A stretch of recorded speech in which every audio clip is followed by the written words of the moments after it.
imagine that, like, maybe Gragas will do what he always does, which is the Kled goes in and then Gragas just disengages and pieces out. That can happen. But I'm really happy that we get to see something else. And Kled's movement around the map is super fun to see. We have not seen this pick in a really, really, really long time. And I'm super excited because you actually blasted Valdez. Yeah, Caster blessing. It's Psy in mid lane. It's Kled in the top lane. I'm actually we get Kane back. You know, give you a little plus, little clap. Oh, thank Good you. on you. Tristana returns. That's definitely more interesting than some of our other choices we could have seen down there. So could have been Zaya, right? Yeah, could have been, but we did avoid that. As we are getting into game 1 of this series, which could be a wild and wonderful one, right? The Kane and for the Syndra, so those are definitely openings you can look for, but then you're talking like, 3 items down the line. Oh, they're actually going in onto Lehens here. As this will immediately be turned around, though. Gideon is way too deep in there. He dies in the Umbral Passage. Sion is going to go in. Misses that push forward, but will hit the knockup, and the follow-up damage might just be enough, and it will, in fact. Fly picks up that second kill in the gank. And this Drake should be a Freeca's, although KT are sticking around. Thinking about getting in there. They have the Kled looking to come on in. Gideon will have to flash away. Smite easily going to go over to the Lilia as Zeus goes way too deep in there. There's a giant Scion in the way as Charge will now go in. Doran trying to go 1v5 here. He's got Hybrid with him, but a big knockup and enough damage on the Hybrid. He should be going down with the Tristana. Looking for the kill, but he will teleport the Kane into that backline. But still, this is going to be a great win in the team fight, going the way of Afrika. Dove desperately trying to turn this one around. We might have a unofficial ace in this case. No, Dove is just going to flash away. And in goes Dread. Actually misses that one. Has the stopwatch. And now Keen desperately trying to get that kill with the barrel, and he will just barely. What an extended trade that just goes effortlessly so far in Afrika's direction. Damage from the Syndra. She doesn't usually do very well into that, as this is just doomed. Hybrid is in so much trouble. Tries to trade it back, but he's just dead. When you get a track repelled like that with the Tristana and you're a Kai'Sa with no flash, you're basically dead. Besides not being there as Hybrid, really, really well played thus far from Afrika here, who, with the composition, well, I'm not necessarily expecting to find an elite, because, as I said, I think if you just get to an even footing at 25 minutes with this comp, you're super happy. Yeah. And maybe, we were joking around a lot about those 15 minutes as they go in and Keen. This is interesting. Keen gonna get caught out here. He does use that barrel, but just gets smited to death. Or even one Mountain Drake to the super tanky team. As a Scout of the Week on a fly does about 0 damage. And it doesn't look like KT will find an entrance into this one. They're just going to go ahead and back away. And that one Mountain Drake even is going to be so huge for the side of Afrika. That series is actually pretty good. I watched it when I was younger. I don't actually know the series that you're talking about. I just know, Breakin', of course. Electric Boogaloo. I know the meme. Yeah, but it comes from, it's actually the name of a series of movies called Breakin'. It's about dancing. Some break dancing in there, as you can imagine. Okay. We're thinking about a fight here. For KT, we're trying to get onto Lehens, and they just say no. The best CC and engage in the game. This just seems really good. Doesn't lose that many lanes. Dread is a little bit caught out here. He does have that Zhonya's you were talking about. May need to use that here in just a little bit, as they're going to find that backline, and Fang is just blown up. How did KT find it here? They find them in the river, and that's all they needed. They find just the one member they had to, and now they're going for the Baron. That's the one thing you can't allow. Bang can die. He has flash. Oh, no. Oh, no.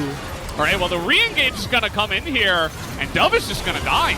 Way too much damage from the tank. Gragas comes in, and now the re-engage comes in. They're taking way too much, and the smite goes down on the Baron, and the Lilia Dread here gets it. And KT, they found a great opportunity, but they threw it away, running down the Baron. And Afrika respond immediately. Oh, that's Mountain Soul as well. Oh, no, that's Baron and Mountain Soul at the same time. Oh, KT, you had it. You had the moment. And I hope we get to see a replay of that, because my number one MVP there is Dread. Gideon was slapped outside the pit. They couldn't actually make the call to finish Baron, even though I wasn't 1.5k HP. because the jungler wasn't there. Like, he was there, but he was taking a nap. And now Freeca just... This should not be allowed. You know, like throwing away the game in a way where literally the one way you lose is Ben getting caught. Ben gets caught. You still win? Still win. It was literally the one way you could lose, but you still win. I'm never going to say that again, sorry. You know, it's okay. It can't all be winners, Valdez. It happens. All right, we're getting out of the bottom lane as the cast will go wide, but it doesn't seem to matter. Nobody can break through the Mountain Soul at this point in time. Look at Hybrid just desperately trying to matter in this game. This is going to be a huge sleep. 3-man in the back line. Dread just smurfing a bit at the end of this game, just showing off, as we'll end with the Bang triple kill. But definitely a team effort in this one. Freeca bring the hurt early on in game number 1 of this series and make it look really easy. Lahens trying to get that push into the fountain. It doesn't actually work. Oh, man. Doran, he's died the least amount of times, as you would expect from the Kled. Hooray. But he's actually going in. Maybe he wants to cast or curse himself. Okay, he goes down. And that's going to do it. Game number 1, 27 minutes in favor of Freeca. It's still super impressive to me, super good. And you can see it here. They got every single objective that game. Literally everyone. No towers gone, right? All the Drakes, all the Heralds. Yeah. Baron, as good as it gets. Yeah, just really clean stuff. Direct and damage. KT really didn't punish them for anything, so they kind of just had their way. Maybe Freeca's like the counter of KT. It's like their play style is just really good into a team like KT. And Dread, just insane damage. The guy had an insane game 1 and should be picking up the pog, but we'll see. Guys,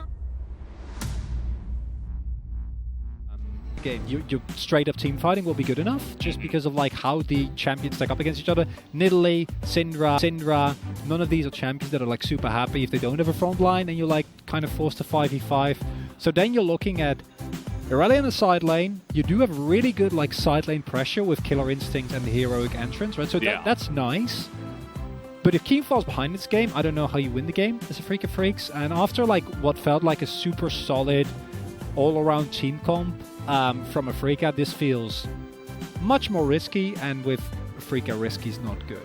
Yeah, so we'll see if they can be a bit more consistent with a riskier comp and try to match their play in game number 1. Really well. Oh, champions like Talia, that just cleared even faster as we also invade here. Oh, look at the timing of this. It's literally perfect. I mean, as the Alistar moves away, in comes Freeca. The flash at a Hybrid already. Zeus is going to be next to flash away. And the fight over the red buff, you see Gideon doesn't want to let it go down. But the Ignite comes down. They want to pressure him away. And the Smite will come in from Dread. Easily scooped up from him. And this is one way to get a very nice early lead. In a very disadvantageous position right from the get-go. Nidalee's a champion. So well. Look at that. This is insane.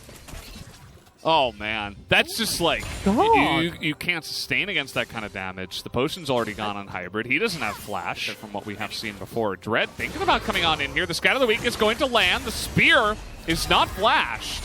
So Yukao will finally flash over the wall to the safety of his jungler.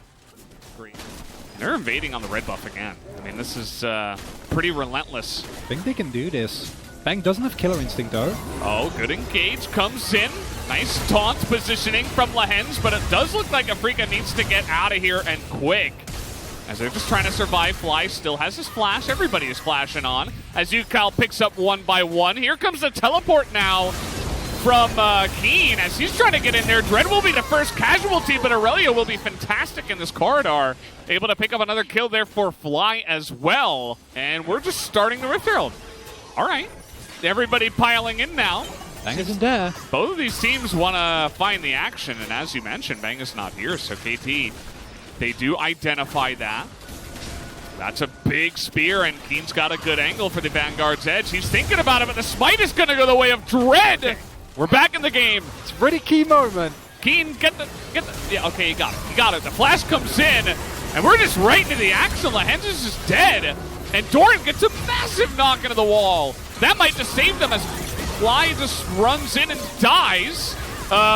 Keen trying to salvage the situation. That's a huge spear, though, as the kill will go the way of Bang, and Dread somehow is still alive. Another spear lands. What can't this guy do? Well, he can't live, apparently. Ucal is just going to kill him, and at the end of the day, Afrika still get a massive lead from all of this. Incredible that, like, we joke around, but these players are sitting in this course. They're like in the midst of focus, right? You can't discuss, you just need to be ready, keep that level of energy, and they do it excellently. Voidseeker does land, but Bang isn't going to do anything too rash at this point in time. His team is taking the Cloud Drake, and that's going to be enough for them.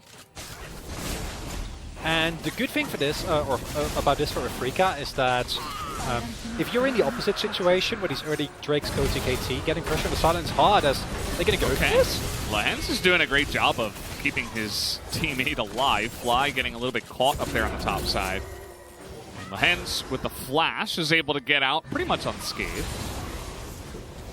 It's really interesting because that's effectively a deficit that you're playing from. Oh, this is going to be a lot of burst. Oh, he misses the Paddle Star, but he's still going to die.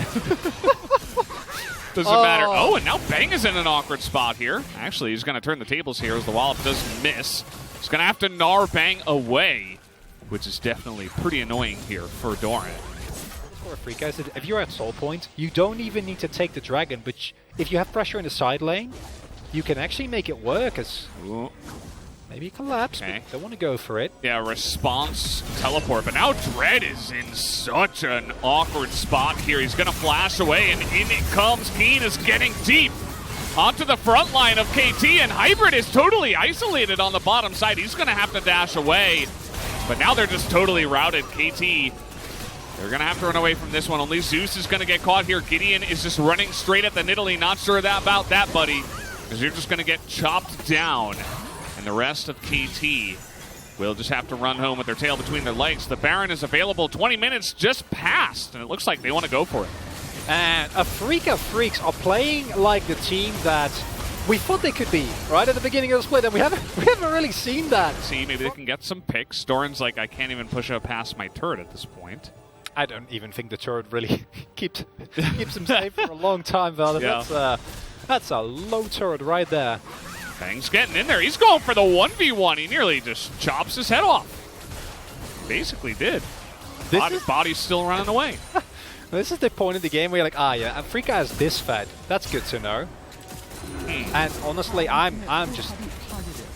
will not allow myself to get excited about it. KT are just going to run at the Baron. They're down almost 10,000 gold. They're losing their inhibitor turret. And they just say, let's do the Baron. You're going to get poked down. I mean, Doran is at like 2/3 health, and he's losing. Lehen's able to proc that Aftershock right on time. Doran desperately trying to get an engage going. Inhibitor looks like it's going to go down, and Doran is just super low. Here's the Vanguard's Edge, and, well, it misses everybody. But that doesn't matter, as Afrika is going to continue on here. KT with seemingly nowhere to run. Even Lehen's is coming around the bends here. Really fantastic flash taunt. Going to catch the two of them. Hybrid not even able to pick up the one kill. And even though two members of KT will survive, Afrika now 11,000 gold ahead, will look to actually push and potentially end. Even with his teleport, they were able to pick up the bot lane inhibitor. So even if they would have lost Baron, they would have gotten a good trade. Oh boy. Yeah, that's the Galleon to Alistar effect. Of course, 12,000 gold does help. As Afrika, they're just going to try to end here. He's just baiting him right now. Maybe he can get a taunt, too. He's just trying to up his damage numbers at this point as his Fly. Oh, Lehen's died! He actually died. Doesn't matter. 2-0 for Afrika. But what was really impressive to me is how Afrika really smoothly, like from beginning to end, took control of the game, and actually they made the plays. It wasn't just them reacting, as you pointed out. It wasn't KT floundering. It was